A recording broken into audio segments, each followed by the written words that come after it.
मंगाओ। चंदर ने पलंग पर पैर फैलाते हुए कहा। खाना आ गया। और जब तक चंदर खाता रहा, सुधा सामने बैठी रही और बिनती दौड़ दौड़ कर पूड़ी लाती रही। जब चंदर पम्मी के बंगले पर पहुंचा तो शाम होने में देर नहीं थी, लेकिन अभी फर्स्ट शो शुरू होने में देरी थी। पम्मी गुलाबों के बीच में टहल रही थी और बर्टी एक अच्छा सा सूट पहने लॉन पर बैठा हुआ था और घुटनों पर ठुट्ठी रखे कुछ सोच विचार में पड़ा था। बर्टी के चेहरे पर का पीलापन भी कुछ कम था। वह देखने से इतना भयंकर नहीं मालूम पड़ता था, लेकिन उसकी आंखों का पागलपन अभी वैसा ही था और खूबसूरत सूट पहनने पर भी उसका हाल यह था कि एक कॉलर अंदर था और एक बाहर। पम्मी ने चंदर को आते देखा तो खिल गई। हेलो कपूर, क्या हाल है? पता नहीं क्यों आज सुबह से मेरा मन कह रहा था कि आज मेरे मित्र जरूर आएंगे, और शाम के वक्त तुम तो इतने अच्छे लगते हो जैसे वह जगमग सितारा जिसे देखकर किड्स ने अपनी आखिरी सोनेट लिखी थी। पम्मी ने एक गुलाब तोड़ा और चंदर के कोट के बटन होल में लगा दिया। चंदर ने बड़े भय से बर्टे की ओर देखा कि कहीं गुलाब को तोड़े जाने पर वह फिर चंदर की गर्दन पर सवार न हो जाए, लेकिन बर्टे कुछ बोला नहीं। बर्टी ने सिर्फ हाथ उठाकर अभिवादन किया और फिर बैठकर सोचने लगा। पम्मी ने कहा, आओ चंदर चले, और चंदर और पम्मी दोनों ड्राइंग रूम में बैठ गए। चंदर ने कहा, मैं तो डर रहा था कि तुमने गुलाब तोड़कर मुझे दिया तो कहीं बर्टी नाराज न हो जाए, लेकिन वह कुछ बोला नहीं। पम्मी मुस्कुराई। हाँ, अब वह कुछ नहीं कहता, और पता नहीं क्यों गुलाबों से उसकी तबीयत भी इधर हट गई है। अब वह उतनी परवाह भी नहीं करता। क्यों? चंदर ने ताज्जुब से पूछा। पता नहीं क्यों, मेरी तो समझ में यह आता है कि उसका जितना विश्वास अपनी पत्नी पर था वह इधर धीरे धीरे हट गया, और इधर वह विश्वास करने लगा कि सचमुच वह जॉर्जेट को प्यार करती थी। इसीलिए उसने फूलों को प्यार करना अब छोड़ दिया। अच्छा, लेकिन यह कैसे हुआ? उसने तो अपने मन में इतना गहरा विश्वास जमा रखा था कि मैं समझता था कि मरते दम तक उसका पागलपन न छूटेगा। चंदर ने कहा, नहीं, बात यह हुई कि तुम्हारे जाने के 2-3 दिन बाद मैंने एक दिन सोचा कि मान लिया जाए अगर मेरे और बर्टे के विचारों में मतभेद है, तो इसका मतलब यह नहीं कि मैं उसके गुलाब चुरा कर उसे मानसिक पीड़ा पहुंचाऊं और उसका पागलपन और बढ़ाऊं। बुद्धि और तर्क के अलावा भावना और सहानुभूति का भी एक महत्व मुझे लगा, और मैंने फूल चुराना छोड़ दिया। 2-3 दिन वह बेहद खुश रहा, बेहद खुश, और मुझे भी बड़ा संतोष हुआ कि लो अब बर्टी शायद ठीक हो जाए। लेकिन तीसरे दिन सहसा उसने अपना खुरपा फेंक दिया। कई गुलाब के पौधे उखाड़ कर फेंक दिए और मुझसे बोला, अब तो कोई फूल भी नहीं चुराता, अब भी वह इन फूलों में नहीं मिलती। वह जरूर जॉर्जेट के साथ जाती है, वह मुझसे प्यार नहीं करती, हरगिज नहीं करती। और वह रोने लगा। बस उसी दिन से वह गुलाबों के पास नहीं जाता और आजकल बहुत अच्छे अच्छे सूट पहनकर घूमता है और कहता है, क्या मैं जॉर्जेट से कम सुंदर हूँ? और इधर वह बिल्कुल पागल हो गया है, पता नहीं किससे अपने आप लड़ता रहता है। चंदर ने ताज्जुब से सिर हिलाया। हाँ, मुझे बड़ा दुख हुआ, पम्मी बोली। मैंने तो हमदर्दी की कि फूल चुराने बंद कर दिए और उसका यह नतीजा हुआ। पता नहीं क्यों कपूर, मुझे लगता है कि हमदर्दी करना इस दुनिया में सबसे बड़ा पाप है। आदमी से हमदर्दी कभी नहीं करनी चाहिए। चंदर ने सहसा अपनी घड़ी देखी। क्यों? अभी तुम नहीं जा सकते? बैठो और बातें सुनो, इसीलिए मैंने तुम्हें दोस्त बनाया है। आज 2-3 साल हो गए मैंने किसी से बातें नहीं की हैं, और तुमसे इसीलिए मैंने मित्रता की है कि बातें करूंगी। चंद्र हंसा। आपने मेरा अच्छा उपयोग ढूंढ निकाला है।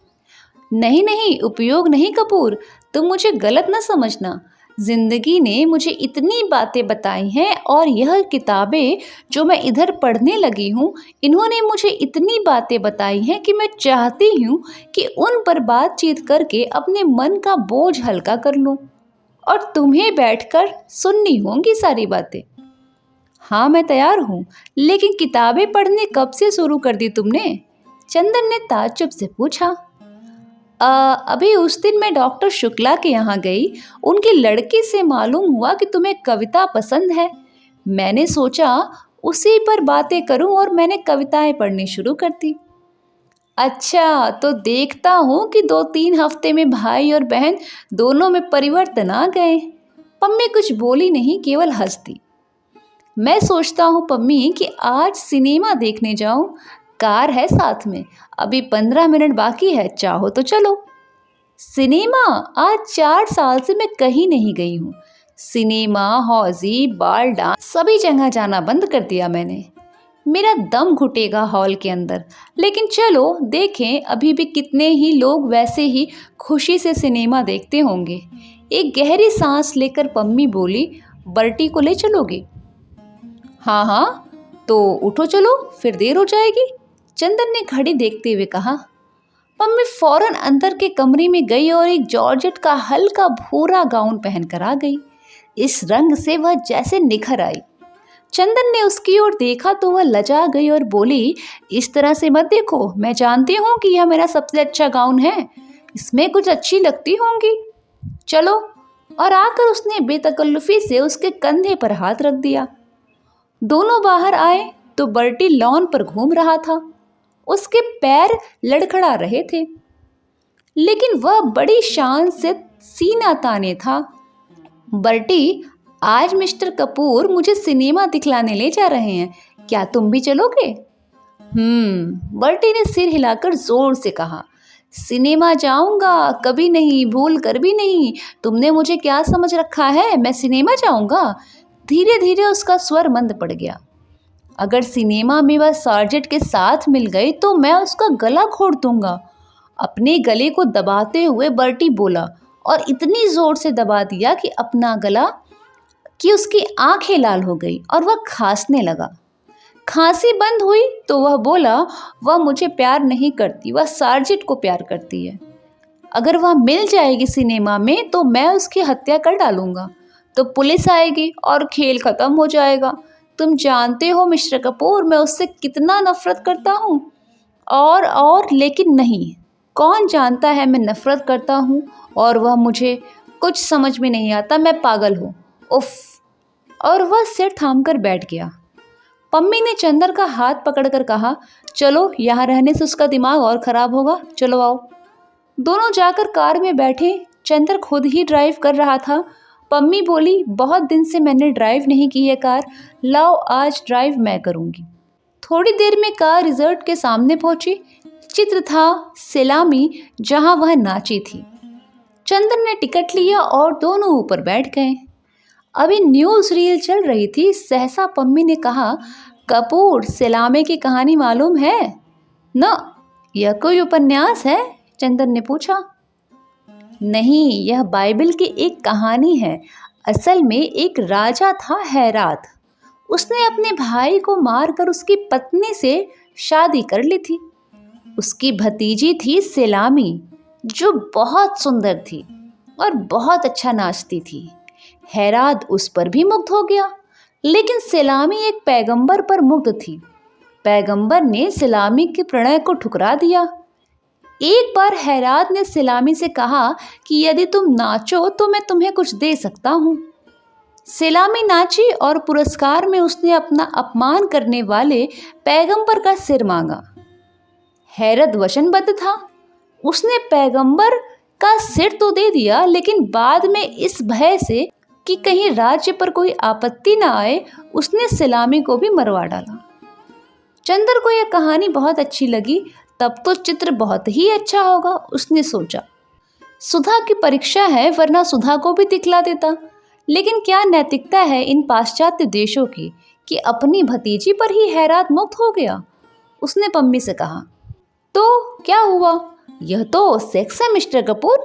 सेक्स कितनी भयंकर शक्तिशाली भावना है, यह भी शायद तुम नहीं समझते। अभी तुम्हारी आंखों में बड़ा भोलापन है।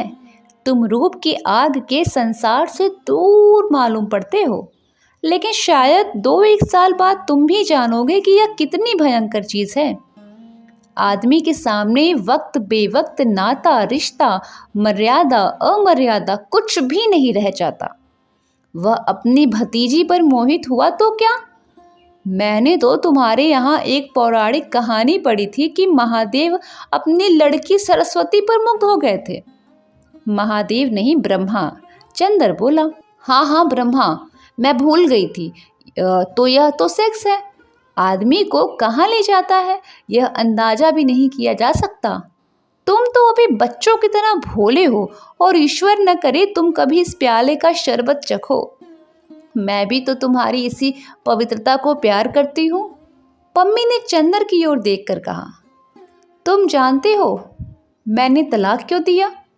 मेरा पति मुझे बहुत चाहता था, लेकिन मैं विवाहित जीवन के वासनात्मक पहलू से घबरा उठी। मुझे लगने लगा मैं आदमी नहीं हूँ, बस मांस का लोथड़ा हूँ जिसे मेरा पति जब चाहे मसल दे, जब चाहे। ऊब गई थी। एक गहरी नफरत थी मेरे मन में। तुम आए तो बड़े पवित्र लगे। तुमने आते ही प्रणय याचना नहीं की। तुम्हारी आंखों में भूख नहीं थी, हमदर्दी थी, स्नेह था, कोमलता थी, निश्चलता थी। तुम मुझे काफ़ी अच्छे लगने लगे। तुमने मुझे अपनी पवित्रता देकर जिला दिया। चंदर को एक अजब सा गौरव अनुभव हुआ और पम्मी के प्रति एक बहुत ऊंची आदर भावना। उसने पवित्रता देकर जिला दिया। सहसा चंदर के मन में यह आया कि लेकिन यह उसके व्यक्तित्व की पवित्रता किसकी दी हुई है? सुधा की ही ना। उसी ने तो सिखाया है उसे कि पुरुष और नारी में कितने ऊंचे संबंध रह सकते हैं। क्या सोच रहे हो? पम्मी ने अपना हाथ कपूर की गोद में रख दिया। कपूर सिहर गया, लेकिन शिष्टाचारवश उसने अपना हाथ पम्मी के कंधे पर रख दिया। पम्मी ने 2 क्षण के बाद अपना हाथ हटा लिया और बोली, कपूर, मैं सोच रही हूँ अगर यह विवाह संस्था हट जाए तो कितना अच्छा हो। पुरुष और नारी में मित्रता हो, बौद्धिक मित्रता और दिल की हमदर्दी। यह नहीं कि आदमी औरत को वासना की प्यास बुझाने का प्याला समझे और औरत आदमी को अपना मालिक। असल में बंधने के बाद ही पता नहीं क्यों संबंधों में विकृति आ जाती है। मैं तो देखती हूँ कि प्रणय विवाह भी होते हैं तो वह भी असफल हो जाते हैं, क्योंकि विवाह के पहले आदमी औरत को ऊंची निगाह से देखता है, हमदर्दी और प्यार की चीज समझता है, और विवाह के बाद सिर्फ वासना की। मैं तो प्रेम में भी विवाह पक्ष में नहीं हूँ और प्रेम में भी वासना का विरोध करती हूँ। लेकिन हर लड़की ऐसे थोड़ी होती है। चंदर बोला, तुम्हें वासना से नफरत हो, लेकिन हर एक को तो नहीं होगी। हर एक को होती है। लड़कियां बस वासना की झलक, एक हल्की सिहरन, एक गुदगुदी पसंद करती हैं। बस उसी के पीछे उन पर चाहे जो दोष लगाया जाए, लेकिन अधिकतर लड़कियां कम वासना प्रिय होती हैं, लड़के ज्यादा। चित्र शुरू हो गया। वह चुप हो गई, लेकिन थोड़ी ही देर में मालूम हुआ कि चित्र भ्रमात्मक था। वह बाइबिल की सलामी की कहानी नहीं थी, वह एक अमेरिकन नर्तकी और कुछ डाकुओं की कहानी थी। पम्मी ऊब गई। अब जब डाकू पकड़कर सलामी को एक जंगल में ले गए तो इंटरवल हो गया और पम्मी ने कहा, अब चलो। आधे ही चित्र से तबीयत ऊब गई। दोनों उठ खड़े हुए और नीचे आ गए। कपूर, अब की बार तुम ड्राइव करो, पम्मी बोली। नहीं, तुम ही ड्राइव करो, कपूर बोला। कहाँ चलें? पम्मी ने स्टार्ट करते हुए कहा। जहाँ चाहो, कपूर ने विचारों में डूबे हुए कहा। पम्मी ने गाड़ी खूब तेज चला दी। सड़कें साफ थी। पम्मी का कॉलर फहराने लगा और उड़कर चंदर के गालों पर थपकियां लगाने लगा। चंदर दूर खिसक गया। पम्मी ने चंदर की ओर देखा और बजाय कॉलर ठीक करने के गले का एक बटन और खोल दिया और चंदर को पास खींच लिया। चंदर चुपचाप बैठ गया। पम्मी ने एक हाथ स्टीयरिंग पे रखा और एक हाथ से चंदर का हाथ पकड़े रही, जैसे वो चंदर को दूर नहीं जाने देगी। चंदर के बदन में एक हल्की सिहरन नाच रही थी। क्यों? शायद इसलिए कि हवा ठंडी थी, या शायद इसलिए कि उसने पम्मी का हाथ अपने हाथ से हटाने की कोशिश की। पम्मी ने हाथ खींच लिया और कार के अंदर की बिजली जला दी। कपूर चुपचाप ठाकुर साहब के बारे में सोचता रहा। कार चलती रही। जब चंदर का ध्यान टूटा तो उसने देखा कार मैकफर्सन लेक के पास रुकी है। दोनों उतरे। बीच में सड़क थी। इधर नीचे उतरकर झील और उधर गंगा बह रही थी। 8 बजा होगा, रात हो गई थी। चारों तरफ सन्नाटा था, बस सितारों की हल्की रोशनी थी। मैकफर्सन झील काफी सूख चुकी थी। किनारे किनारे मछली मारने के मचान बने थे। इधर आओ, पम्मी बोली, और दोनों नीचे उतरकर मचान पर जा बैठे। पानी का धरातल शांत था। सिर्फ कहीं कहीं मछलियों के उछलने या सांस लेने से पानी हिल जाता था। पास ही के नीवा गांव में किसी के यहाँ शादी थी, जो शहनाई का हल्का स्वर हवाओं की तरंगों पर हिलता डुलता हुआ आ रहा था। दोनों चुपचाप थे। थोड़ी देर के बाद पम्मी ने कहा, कपूर चुपचाप रहो, कुछ बात मत करना। उधर देखो, पानी में सितारों का प्रतिबिंब देख रहे हो? चुप्पे से सुनो, ये सितारे क्या कहना चाह रहे हैं, क्या बातें कर रहे हैं। पम्मी सितारों की ओर देखने लगी। कपूर चुपचाप पम्मी की ओर देखता रहा। थोड़ी देर के बाद सहसा पम्मी एक बांस से टिक कर बैठ गई। उसके गले के 2 बटन खुले हुए थे और उसमें से रूप की चांदनी फटी पड़ती थी। पम्मी आंखें बंद किए बैठी थी। चंदन ने उसकी ओर देखा और फिर जाने क्यों उससे देखा नहीं गया। वह सितारों की ओर देखने लगा। पम्मी के कॉलर के बीच से सितारे टूट टूट कर बरस रहे थे। सहसा पम्मी ने आंखें खोल दी और चंदर का कंधा पकड़कर बोली, कितना अच्छा हो अगर आदमी हमेशा संबंधों में एक दूरी रखे, सेक्स को आने न दे। ये सितारे हैं, देखो कितने नज़दीक हैं, करोड़ों बरस से साथ हैं, लेकिन कभी भी एक दूसरे को छूते तक नहीं। तभी तो ये संग निभ जाता है। सहसा उसकी आवाज़ में जाने क्या छलक आया कि चंदर जैसे मदहोश हो गया। वह बोली, बस ऐसा हो कि आदमी अपने प्रेमास्पद को निकटतम लाकर छोड़ दे, उसको बांधे न। कुछ ऐसा हो कि होठों के पास खींच कर छोड़ दे। और पम्मी ने चंदर का माथा होठों तक लाकर छोड़ दिया। उसकी गरम गरम सांसें चंदर की पलकों पर बरस गई। कुछ ऐसा हो कि आदमी उसे अपने हृदय से खींचकर फिर हटा दे। और चंदर को पम्मी ने अपनी बाहों में घेर कर अपने वक्ष तक खींचकर छोड़ दिया। वक्ष की गरमाई चंदर के रोम रोम में सुलग उठी। वह बेचैन हो उठा। उसके मन में आया कि वह अभी यहाँ से चला जाए, जाने कैसा लग रहा होगा उसे। सहसा पम्मी बोली, लेकिन नहीं, हम लोग मित्र हैं, और कपूर तुम बहुत पवित्र हो, निष्कलंक हो, और तुम पवित्र रहोगे। मैं जितनी दूरी, जितना अंतर, जितनी पवित्रता पसंद करती हूँ वह तुम में है, और हम लोगों में हमेशा निभेगी, जैसे इन सितारों में हमेशा निभती आई है। चंदर चुपचाप सोचने लगा, वह पवित्र है। एकाएक उसका मन जैसे ऊबने लगा, जैसे एक विहग शिशु घबराकर अपने नीड़ के लिए तड़प उठता है। वैसे ही वह इस वक्त तड़प उठा सुधा के पास जाने के लिए। पता नहीं क्यों, यहाँ कुछ है जो उसे जकड़ लेना चाहता है। वह क्या करे। पम्मी उठी, वह भी उठा। बांस का मचान हिला, लहरों में हरकत हुई। करोड़ों साल से अलग और पवित्र सितारे हिले, आपस में टकराए और चूर चूर होकर बिखर गए। रात भर चंदर को ठीक से नींद नहीं आई। अब गर्मी काफ़ी पड़ने लगी थी। एक सूती चादर से ज़्यादा नहीं ओढ़ा जाता था और चंदर ने वह भी ओढ़ना छोड़ दिया था। लेकिन उस दिन रात को एक अजब सी कपकपी उसे झकझोर जाती थी और वह कसकर चादर लपेट लेता था। फिर जब उसकी तबीयत घुटने लगती तो वह बैठ जाता। उसे रात भर नींद नहीं आई, बार बार झपकी आई और लगा कि खिड़की के बाहर सुनसान अंधेरे में से अजब सी आवाजें आती हैं और नागिन बनकर उसकी सांसों में लिपट जाती हैं। वह परेशान हो उठता है। इतने में ही फिर कहीं से कोई मीठी सतरंगी संगीत की लहर आती है और उसे सचेत और सजग कर जाती है। एक बार उसने देखा कि सुधा और गेसु कहीं चली जा रही है। उसने गेसु को कभी नहीं देखा था, लेकिन उसने सपने में गेसु को पहचान लिया। लेकिन गेसु तो पम्मी की तरह गाउन पहने हुई थी। फिर देखा बिनती रो रही है और इतना बिलख बिलख कर रो रही कि तबीयत घबरा जाए। घर में कोई नहीं है। चंदर समझ नहीं पाता कि वह क्या करे।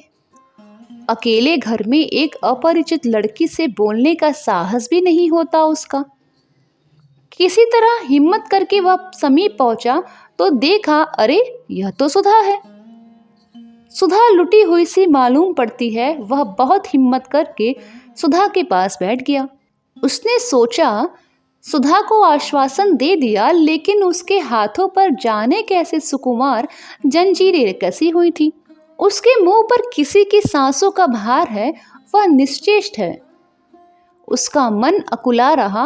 वह चौंक कर जाग गया तो देखा वह पसीने से तर है। वह उठकर टहलने लगा। वह जाग गया था, लेकिन फिर भी उसका मन अस्वस्थ नहीं था। कमरे में ही टहलते टहलते वह फिर लेट गया। लगा जैसे सामने की खुली खिड़की से सैकड़ों तारे टूट टूट कर भयानक तेजी से आ रहे हैं और उसके माथे से टकरा टकरा कर चूर चूर हो जाते हैं। एक मर्मांतक पीड़ा उसकी नसों में खौल उठी और उसे लगा जैसे उसके अंग अंग में चिताएं धधक रही हैं। जैसे तैसे रात कटी और सुबह उठते ही वह यूनिवर्सिटी जाने से पहले सुधा के यहाँ गया। सुधा लेटी हुई पड़ रही थी। डॉक्टर शुक्ला पूजा कर रहे थे। बुआ जी शायद रात को चली गई थी, क्योंकि बिनती बैठी तरकारी काट रही थी और खुश नजर आ रही थी। चंद्र सुधा के कमरे में गया। देखते ही सुधा मुस्कुरा उठी, लेकिन बोली कुछ नहीं। आते ही उसने चंद्र के अंग अंग को अपनी निगाहों के स्वागत में समेट लिया। चंद्र सुधा के पैरों के पास बैठ गया। कल रात को तुम कार लेकर वापस आए तो चुप्पे से चले गए। सुधा बोली, कहो कल कौन सा खेल देखा? कल बहुत बड़ा खेल देखा, बहुत बड़ा खेल सुधी। चंदन व्याकुलता से बोला, अरे जाने कैसा मन हो गया, रात भर नींद ही नहीं आई। उसके बाद चंदर सब बात बता गया। कैसे वह सिनेमा गया, उसने पम्मी से क्या बात की, उसके बाद कैसे कार पर उसने चंदर को पास खींच लिया, कैसे वो लोग मैक्फरसन झील पर गए और वहाँ पम्मी पागल हो गई, फिर कैसे चंदर को एकदम सुधा की याद आने लगी और फिर वह रात भर चंदर को कैसे कैसे सपने आए। सुधा बहुत गंभीर होकर मुंह में पेंसिल दबाए कहानी को चुपचाप सुन रही थी, कोहने टिकाकर। अंत में बोली, तो तुम इतने परेशान क्यों हो चंदर? उसने तो अच्छी ही बात कही थी। यह तो अच्छा ही है। ये सब जिसे तुम सेक्स कहते हो या संबंधों में ना आए, उसमें क्या बुराई है? क्या तुम चाहते हो कि सेक्स आए? कभी नहीं। तुम मुझे अभी तक नहीं समझ पाई। तो ठीक है, तुम भी नहीं चाहते हो कि सेक्स आए, वह भी नहीं चाहते कि सेक्स आए, तो झगड़ा क्या है? क्यों उदास हो तुम इतने? सुधा बोली बड़े अचरज में। लेकिन उसका व्यवहार कैसा है? चंदन ने सुधा से कहा, ठीक तो है, उसने बता दिया तुम्हें कि इतना अंतर होना चाहिए। तुम लालची आदमी चाहते होगे कि यह भी अंतर न रहे, इसीलिए तुम उदास हो गए। छी। होठों में मुस्कुराहट और आंखों में शरारत से छलक छिपाते हुए सुधा बोली, तुम तो मजाक करने लगी। चंदर बोला। सुधा सिर्फ चंदर की ओर देखकर मुस्कुराती रही। चंदर सामने लगी हुई तस्वीर की ओर देखता रहा। फिर उसने सुधा के कबूतरों जैसे उजले मासूम नन्हे पैर अपने हाथ में ले लिए और भर्राई हुई आवाज में बोला, सुधा, तुम कभी हम पर विश्वास न हार बैठना। सुधा ने किताब बंद करके रख दी और उठकर बैठ गई। उसने चंदर के दोनों हाथ अपने हाथ में लेकर कहा, पागल कहीं के, हमें कहते हो? अभी सुधा में बचपना है और तुम में क्या है? वाह रे, छुई मुई के फूल, किसी ने हाथ पकड़ लिया, किसी ने बदन छू लिया तो घबरा उठे। तुमसे अच्छी लड़कियां होती हैं। सुधा ने उसके दोनों हाथ को झकझोरते हुए कहा, नहीं सुधी, तुम नहीं समझती। मेरी जिंदगी में एक ही विश्वास की चट्टान है, वह हो तुम। मैं जानता हूं कि कितने ही जल प्रलय हो, लेकिन तुम्हारे सहारे मैं हमेशा ऊपर रहूंगा। तुम मुझे डूबने नहीं दोगी। तुम्हारे ही सहारे मैं लहरों से भी खेल सकता हूँ, लेकिन तुम्हारा विश्वास अगर कभी हिला तो मैं किन अंधेरी गहराइयों में डूब जाऊंगा यह कभी सोच भी नहीं सकता। चंदर ने बड़े कातर स्वर में कहा। सुधा बहुत गंभीर हो गई। क्षण भर वह चंदर के चेहरे की ओर देखती रही, फिर चंदर के माथे पर झूलती हुई एक लट को ठीक करती हुई बोली, चंदर, और मैं किसके विश्वास पर चल रही हूँ, बोलो? लेकिन मैंने तो कभी नहीं कहा कि चंदर, अपना विश्वास मत हारना। और क्या कहूँ, मुझे अपने चंदर पर पूरा विश्वास है, मरते दम तक विश्वास रहेगा। फिर तुम्हारा मन इतना डगमगा क्यों गया? बुरी बात है ना?